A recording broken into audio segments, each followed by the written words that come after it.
Olá, família! Sejam todos bem-vindos ao estudo diário das Escrituras. Hoje nós vamos estudar aqui Éter, capítulo 10, tá bom?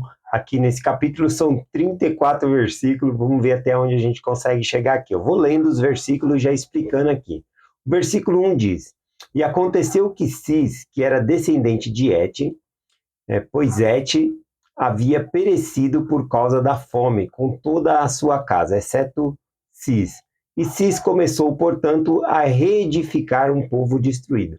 Então, na época de Et aqui, ele fez uma lei lá que proibia os profetas, aliás, fez com que os profetas fossem perseguidos. Então, o povo não se arrependeu e veio grande destruição, de acordo com o que os profetas falaram, escassez, a ponto deles terem que ir comer carniça, né, animais mortos que estavam pelo caminho ali. E aí, então, começaram a se arrepender e morreu todos, né, da casa de Et aqui, exceto um, que seria o descendente Cis. E Cis, então, começou a reedificar um povo que já estava destruído por conta dessa grande fome. Então, começa aqui o versículo 2 dizendo: E aconteceu que Cis se lembrou da destruição de seus pais e edificou um reino justo, porque se lembrou do que o Senhor fizera, trazendo Jared e seus irmãos através do mar. E trilhou o caminho do Senhor, e gerou filhos e filhas. Bom, aqui então, algo que a gente vai ver nesse capítulo aqui, não vai dar para trazer todos os versículos, mas é a palavra lembrou. Quando a gente se lembra do que Deus fez pelos nossos antepassados, do que Deus, os milagres que Deus já fez nas Escrituras, lembra, a gente tem mais gratidão. E traz isso para a nossa vida também. Quando a gente não lembra, é uma questão de ingratidão. Né? Então a gente vê aqui que Cis, ele segue o caminho do Senhor. Não dava para seguir o caminho do pai dele, porque o caminho do pai dele foi caminho de destruição, uma pessoa que não seguiu ao Senhor. Então aqui mostra que mesmo tendo pais que não seguiu o evangelho, que não obedeceu ao Senhor, ele obedeceu ao Pai Celestial, tá bom? Continuando aqui,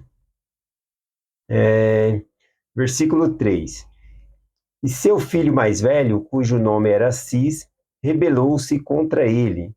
Contudo, Cis foi ferido por um ladrão, em virtude de sua grande riqueza, que propiciou novamente a paz a seu pai. Bom, aqui fala que um dos filhos, né, se levantou contra o pai ali, mas esse levantar-se ali durou pouco tempo, porque teve um ladrão que o feriu ali, então ele não mais tenta se levantar contra o pai. E aqui diz que o ladrão o feriu por conta de suas muitas riquezas, então o ladrão queria roubar ali, tá bom? Então veja que também a revolta de algumas pessoas não é porque não tem nada.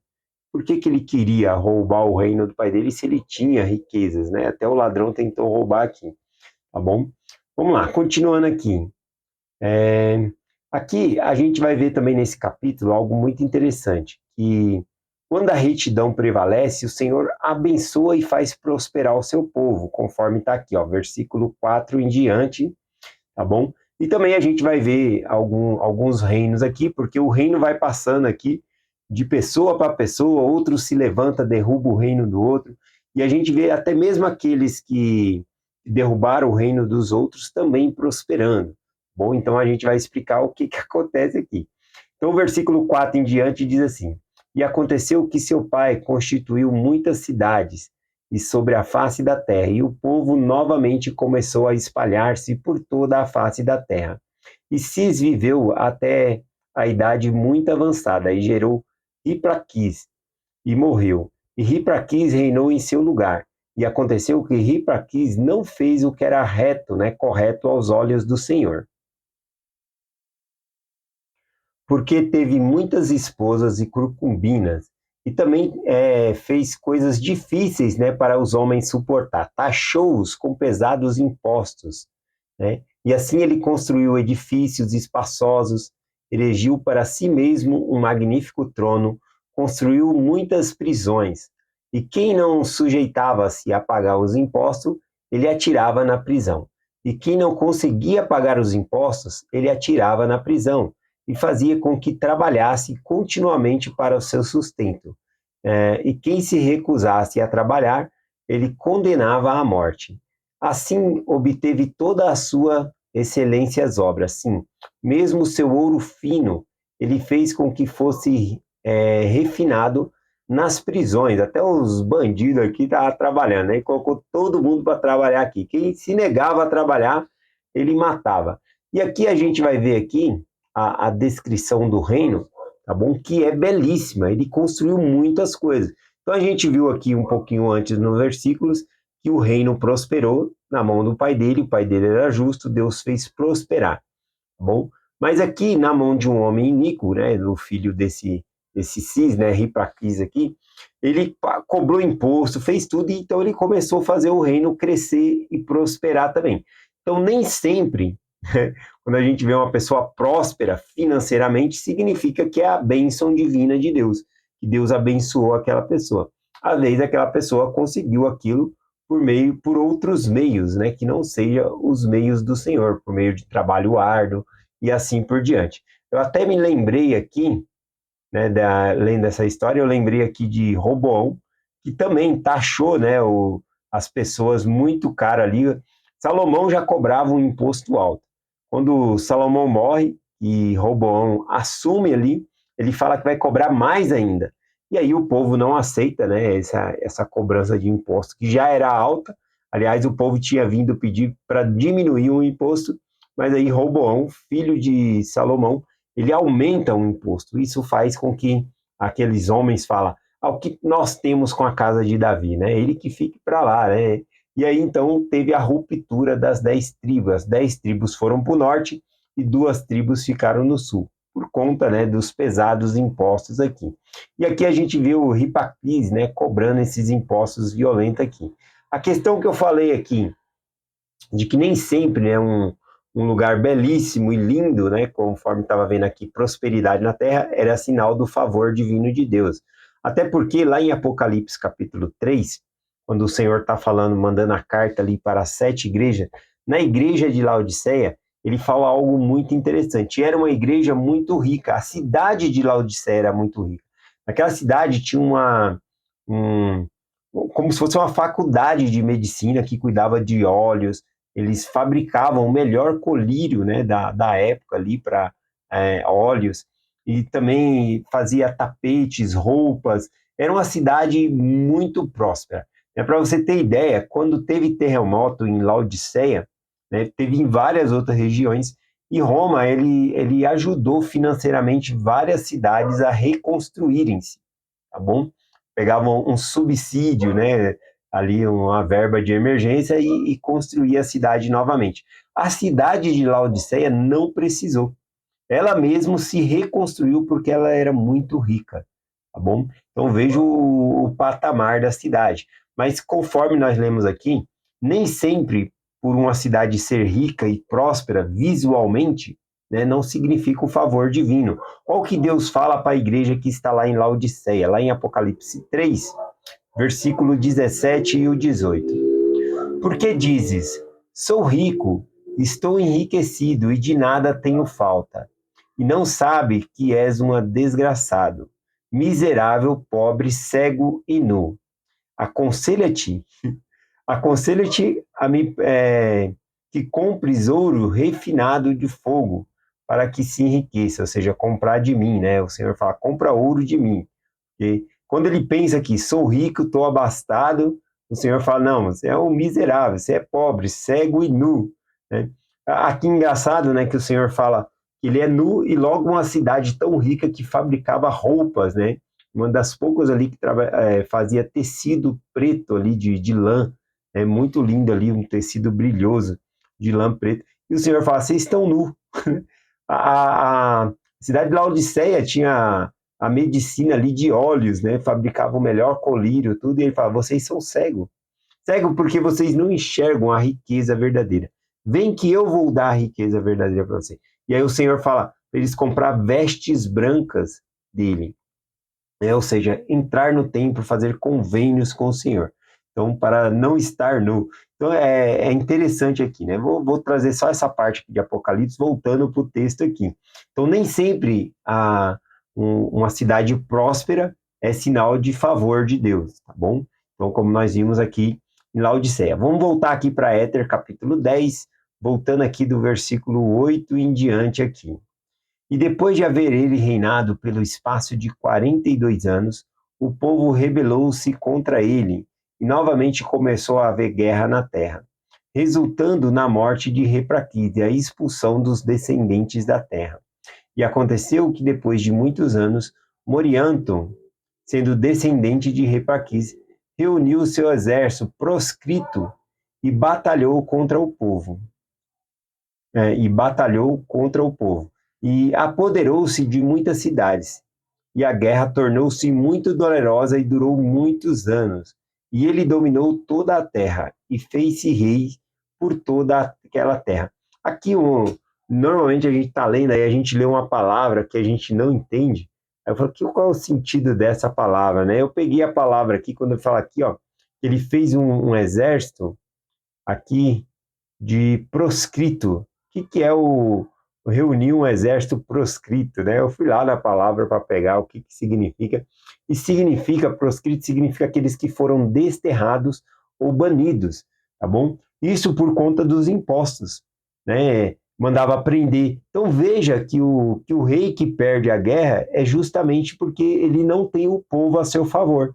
Então outra pessoa se levantou e reuniu essas pessoas que justamente se achavam injustiçadas, não somente se achavam, mas eram injustiçados. Então esse povo foi tão numeroso que estava insatisfeito com o reino, que se tornou um exército muito poderoso. A guerra durou muitos anos, mas eles venceram, tá bom? Então veja que o próprio rei causou a própria condenação dele, porque ele não tratou bem o seu povo. E aí fez com que o povo se revoltasse contra ele. Se fosse só uma pessoa se revoltando, as outras pessoas, o povo mesmo, não, mas eu estou bem, o rei está fazendo eu prosperar. Mas não, o rei está enfiando as pessoas na prisão por conta de imposto, tudo. Então, a própria maldade dele fez com que ele caísse, né, na verdade aqui. Continuando aqui, Morianton, então, né, que conquistou o reino, diz assim: e depois de fazer-se rei, aliviou a carga do povo, ou seja, diminuiu o imposto, pelo que obteve o favor aos olhos do povo, e eles ungiram-o como rei. Aqui, ó, esse aqui foi mais esperto, né? Falou, vou aliviar o povo aqui, tá bom? Só que ele não era uma boa pessoa, não. Olha o que diz aqui, ó. E ele fez justiça ao povo, mas não fez a si mesmo, por causa da sua extrema devassidão. Portanto, foi afastado da presença do Senhor. Então, ao povo ele fez justiça, né? Não cobrou tantos impostos, deixava o povo, não proibiu o profeta, deixou tudo tranquilo ali. Porém, ele mesmo levava uma vida devassa, né? Uma vida promíscua, que fazia com que o Senhor não favorecesse ele, ou seja, o Senhor não estava com ele, conforme diz o versículo ali, né? Foi afastado da presença do Senhor. Isso indica que ele não tinha a presença de Deus com ele, tá bom? Bom, aqui ó, do versículo 12 em diante, a gente vai ver assim a prosperidade, embora ele tenha, ele seja uma pessoa ruim, mas ele fez o reino prosperar, tá bom? Vou ler os dois versículos aqui, ó, o 12 e o 13. Aí aconteceu que Morianto construiu muitas cidades, e o povo tornou-se muito rico sobre o seu reinado. Tantas construções como de ouro, prata, e no cultivo de grãos, rebanho, manada, gado, e naquelas coisas que haviam sido restituídas.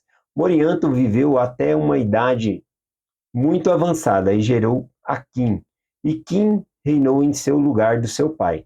E reinou 8 anos, e seu pai morreu. E aconteceu que Quim não reinou com retidão.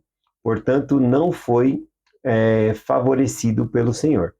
Então, a gente vê que depois da morte do pai ali, ele começou a reinar não em retidão.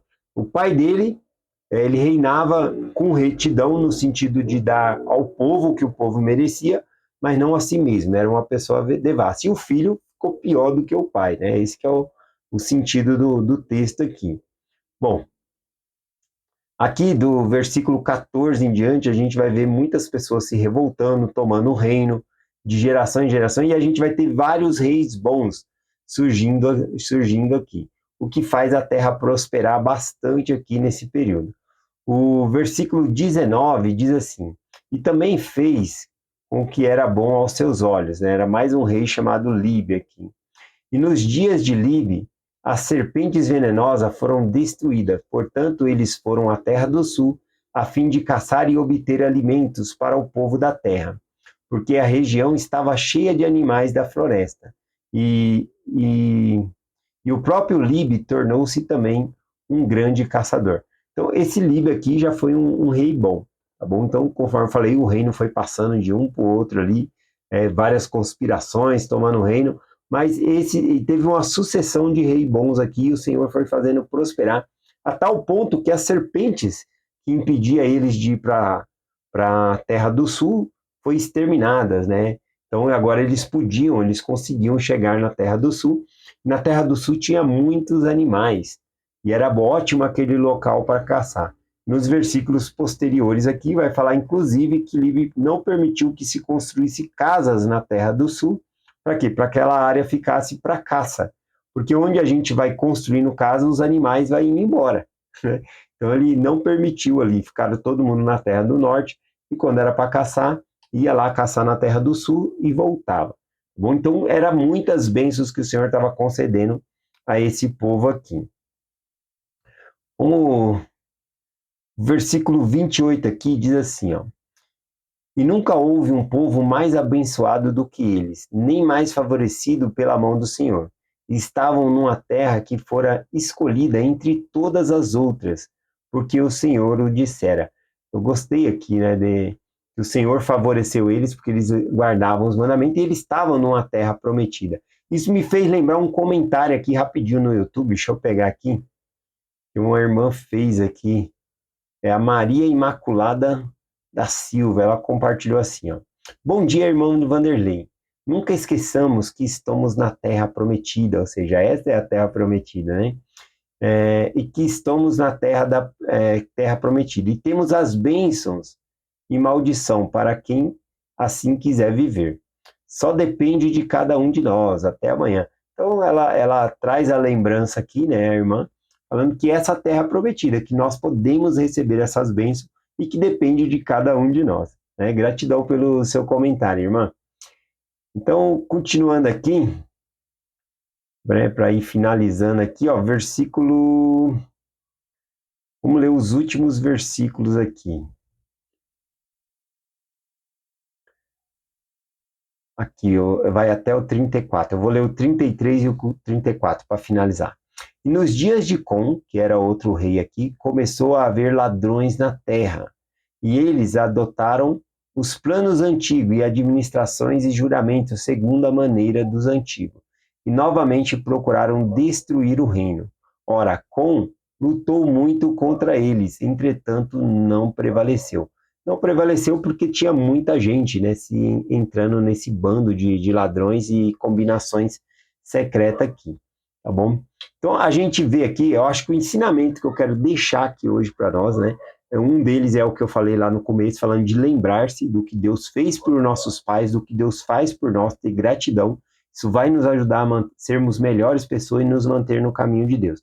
Outra coisa que é observada aqui é que aquilo que os iníquos lutavam por meio de combinação secreta, matando um outro, pai derrubando filho, filho derrubando o pai para conquistar o reino, tudo para conquistar algo, e depois eles perdiam. E a gente vê que Deus ele concedia isso aos que eram obedientes aos mandamentos de Deus. Quando eram bons reis, ele já fazia prosperar. Isso sem haver guerra, sem haver destruição, sem haver fome. Então Deus ele está ali para nos abençoar. Isso me lembrou aqui uma escritura em 2 Samuel, capítulo 12, versículo 8, né?